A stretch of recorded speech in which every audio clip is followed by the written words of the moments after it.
When the bullet tore through my chest, I didn't scream. I'd learned long ago that silence was safer, but when I heard my stepfather's voice through the radio, steady, almost gentle, say, "You never learned how to follow orders. Augusta Fairchild."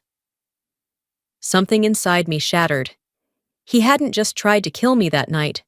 He'd been aiming for my obedience my whole life, and for the first time, I decided not to obey.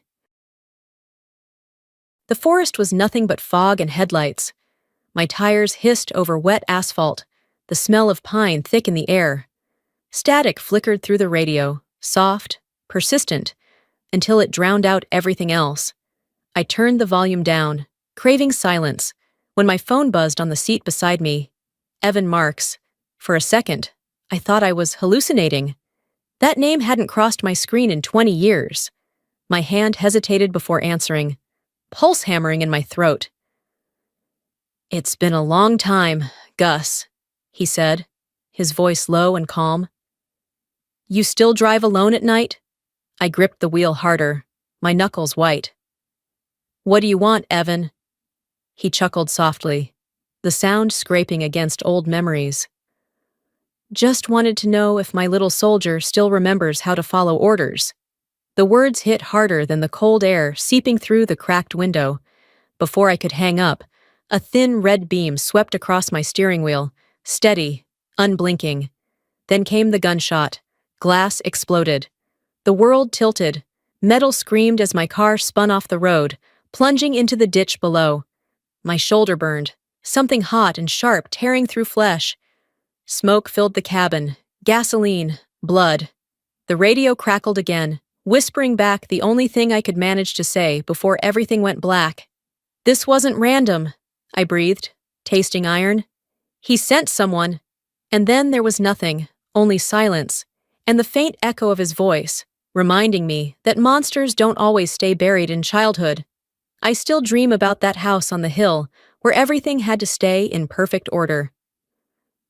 After my father's funeral, Evan Marks arrived in his pressed uniform and promised my mother, "You'll never have to worry again. I'll make this home disciplined." He turned the house into a barracks. 6A, Mom. The whistle. 7, breakfast in silence. 8, inspection. Once, I left a book on the table. He slammed it shut so hard the plates rattled. "Orders first, learning later," my mother whispered. "He means well, Gus." But her hands were shaking. When I asked about my father, Evan said flatly, "There's no room for ghosts in my command." From then on, I learned not to ask. At night, I wrote 3 words in a notebook I hid under my pillow. "I will leave." Years later, I learned he used my father's insurance money to start Mark's Tactical Solutions, calling it a tribute. One night, he made me stand at attention before my father's photo, then threw it to the floor. "A soldier doesn't mourn, she obeys." Blood ran from my nose. He smiled. That was the day fear learned my name. I wrote my mother every month after I left, but no letter ever came back. I thought she was angry. Years later, returning to the empty house, I found a stack of my own letters hidden under the floor, each sealed, each stamped, each marked in red ink. Selfish. I couldn't breathe. He hadn't just stolen my voice. He'd cut the line between us. My mother never stopped waiting, but Evan told her I wanted nothing to do with her. He didn't kill my father. He just made sure I lost both of them. When I walked out, the floor creaked beneath me, soft and hollow, like a heartbeat buried alive. He didn't erase my letters. He erased me. After 8 weeks, I returned to the base as if it were neutral ground, but the room smelled like memory. The auditorium lights washed over faces I'd known my whole career. Applause rose the moment the MC called his name. Evan stepped onto the stage in a gray suit, ribbon on his lapel, and the room treated him like salvation. "True discipline isn't about fear, it's about structure," he said, and the words landed like a sentence. I left before the standing ovation ended, the cheer hollow in my ears. That evening, I drove to my mother's small house in Wilmington. A brass plaque by the door read Mark's Tactical Accounting. Her smile was thin, Her hands trembled over a teacup. "People trust him," she whispered, when I asked why he was still here. The photo of my father was gone. In its place hung Evan's uniformed portrait, with the stitched motto, "Discipline brings peace." I felt the room shrink. Later, an anonymous email arrived in my work inbox. "Welcome home, little soldier. Try not to dig too deep." The sender, unknown, Mark's Tactical, calm. It read like a warning.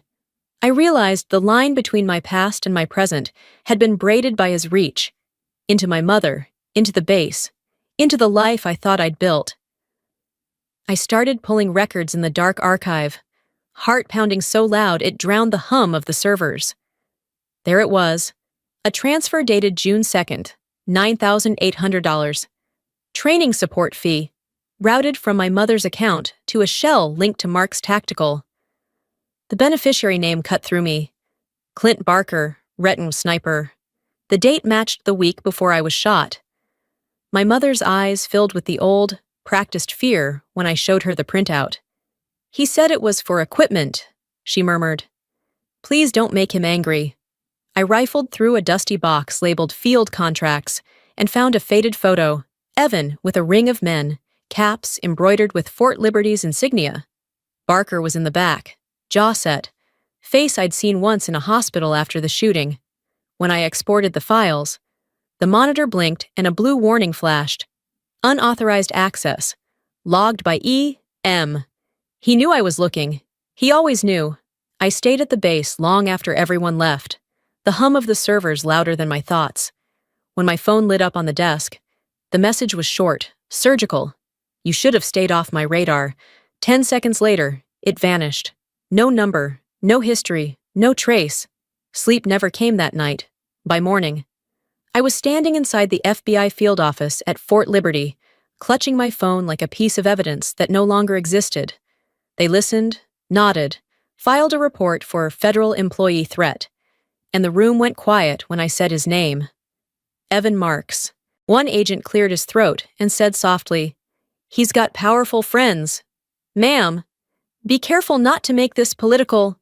That was when I realized Evan didn't just control a family, he'd built himself a network. I called the only person I still trusted. Lila Crow had the same clipped tone she used overseas. "You don't need permission to find the truth," she said. "You just need proof." She handed me a black flash drive. "Plug this in, it tracks deleted signals." When I did, the result hit harder than any gunshot. The vanished text had come from the internal server of Mark's Tactical Solutions. He'd used government equipment to send it. Lila dug deeper. "He still has contractor credentials," she muttered. "Level 3 military clearance." Then she froze, eyes narrowing. A file blinked open. "Sniper Sim XE." The last login line read, "User E. Marks, CO207, A.M., June 9th. That was the exact minute the bullet tore through me. Evan hadn't just ordered it, he'd watched it happen.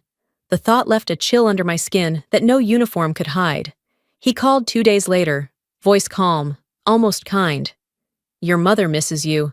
Let's not make this ugly."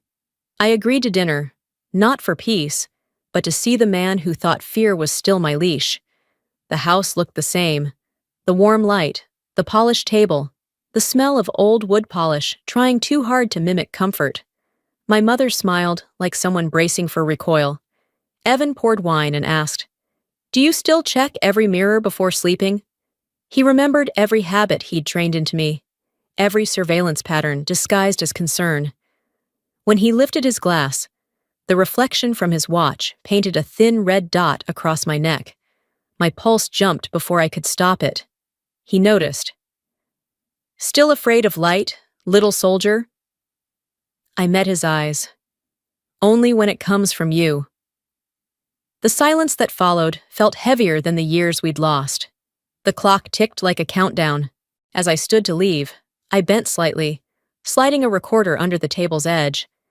Behind me, his voice came quiet, almost to himself. "Sometimes you have to teach discipline the hard way." I walked out without looking back. Hours later, Lila's call woke me. Her voice was sharp, breathless. You need to see this. The footage flickered on my screen. Grainy streetlight footage from the night I was shot. Evan's car, headlights off, idling near the tree line at 2:03 a.m. He hadn't just hired someone. He'd been there, watching. The rain had followed me across 3 states, steady and cold like a warning I couldn't outrun. Kansas stretched out endless and gray, the kind of place where time itself felt tired. Lila had traced the name Clint Barker to a small town outside Topeka. I drove there alone. The bar was half empty, lights dimmed to hide what the whiskey couldn't. A jukebox hummed a country song no one listened to. In the corner sat a man with gray hair and a limp, one hand trembling over his glass. I walked toward him, heart steady, recorder hidden in my pocket. You aimed at my heart that night. He looked up slowly, as if deciding whether I was real.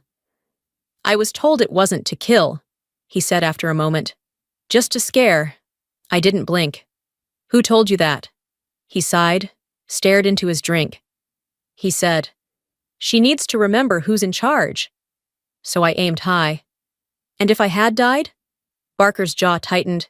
He said it'd be your fault for not learning discipline. The words hit harder than I expected, because once I believed the same lie. I left a photograph on the bar before I turned to go, my father in his flight suit, smiling at a world that hadn't broken yet. Barker stared at it for a long time. Your father fought for freedom, he murmured. I fought for orders. Maybe that's why men like Marx win. When I reached the door, his voice stopped me. He tossed me a small memory card, his hand shaking. Dash cam. Recorded the handoff. Do what you need to. Shane, outside. The rain came down harder, washing the dust from my shoes, but not the weight from my chest. In the motel room later, I watched the footage. Evan passing Barker a stack of bills, his voice clear even through the static. Just close enough to make her remember discipline. The timestamp burned into the corner of the screen. 020 a.m. June 9th. The exact minute the bullet tore through me. He hadn't tried to kill me. He'd tried to finish his lesson. He thought fear was discipline. He never learned that courage is silence that refuses to obey. 3 weeks later, the ballroom at the Carolina Veterans Conference Center glowed gold and immaculate, a cathedral of polished glass and good intentions. Banners read Mentor of the Year, honoring excellence in leadership. Evan Marx's name shimmered on every program, his photograph grinning from each digital display.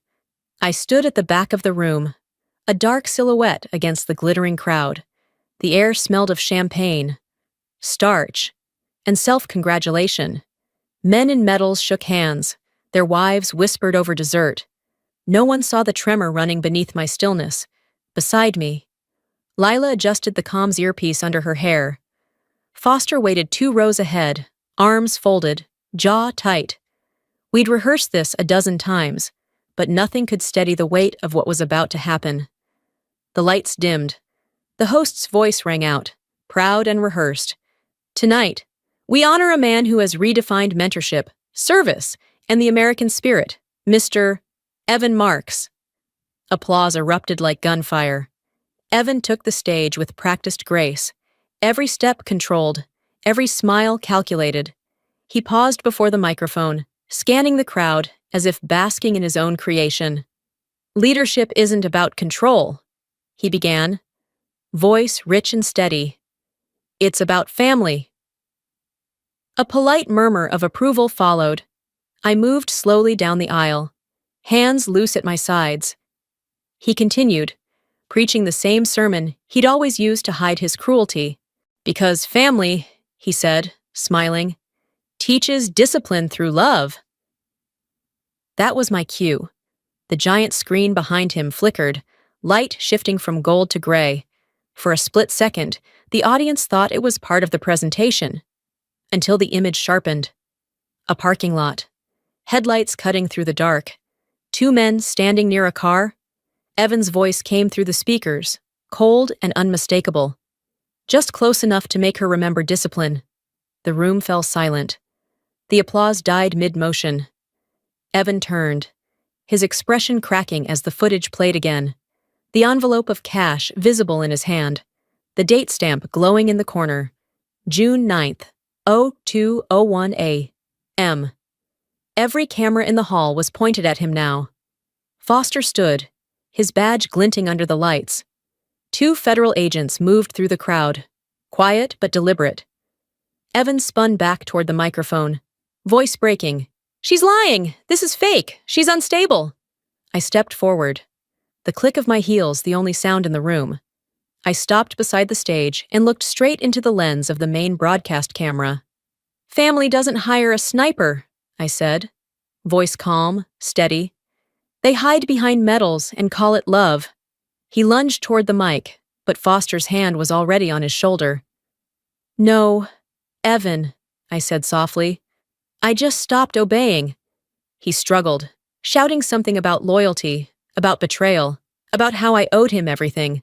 But no one was listening. The applause that followed wasn't for him. It was for the truth.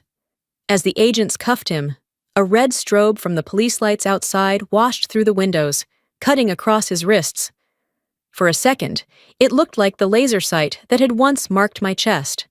Only now, it illuminated his. He tried to twist away from it, but there was nowhere left to hide. From the stage wings, I saw Lila glance at her laptop. Evan had tried to trigger a remote deletion, but she smiled, whispering into the comms. "All 3 backups confirmed. Broadcast servers, Pentagon archives, national press." The truth was everywhere. He couldn't erase it anymore. Outside, the rain began, tapping softly against the glass. Cameras flashed as Evan was led through the doors. He didn't look back. Not at me. Not at the crowd that had once adored him. The sound of his shoes echoed off marble like the last beat of a failing heart. When he was gone, I turned back to the stage. The LED screen went black, except for one faint reflection. Mine. For the first time in years, I didn't flinch at the light. "He taught me fear," I said under my breath, barely a whisper. "I taught him consequence." Foster approached quietly, offering a nod that carried more weight than words. Around us, the audience began to rise, not clapping, not cheering, just standing in a silence heavy with recognition. Discipline isn't love, it's a weapon in the wrong hands.